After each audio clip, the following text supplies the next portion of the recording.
কি ভাবছেন শুধু ফুচকাই খাচ্ছি? না, আমি এসেছি ঢাকা আন্তর্জাতিক বাণিজ্য মেলায়। আমার এই পথ চলাতে আনন্দ। আন্তর্জাতিক বাণিজ্য মেলা যেন ক্ষণিকের জন্য হলেও যান্ত্রিক জীবনের মানুষকে এনে দেয় গ্রাম বাংলার ঐতিহ্যের সুবাতাস। বসন্ত আমার এই পথ চলাতে আনন্দ। গ্রামীণ ঐতিহ্য আর আধুনিকতার মিশেলে গড়ে ওঠা এই বাণিজ্য মেলা অনেক বছর ধরে মিশে আছে বাংলার সংস্কৃতির সাথে। ৩১ বছর আগে ১৯৯৫ সালে প্রথমবারের মতো ঢাকার শেরেবাংলা নগরে বাণিজ্য মন্ত্রণালয় আর রপ্তানি উন্নয়ন ব্যুরোর যৌথ উদ্যোগে শুরু হয় আন্তর্জাতিক বাণিজ্য মেলা। তখন থেকেই বিভিন্ন দেশের ব্যবসায়ীরাও তাদের দেশীয় প্রোডাক্ট নিয়ে অংশ নিত মেলায়। এটা কিন্তু র্যান্ডম কোনো মেলা না।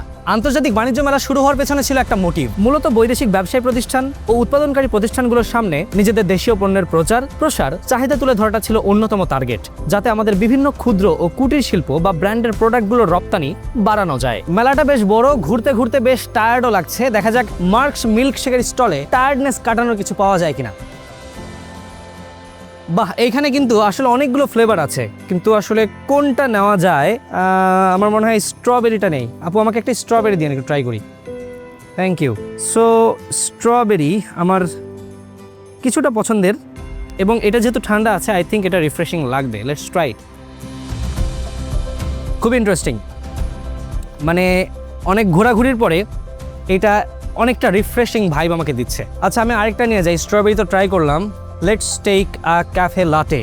এটা কেমন হবে আমার দেখার খুবই ইচ্ছা। সো আমি এইটাও ট্রাই করব, বাট বাইরে যাওয়ার পরে ঘুরতে ঘুরতে আরেকবার। Thank you.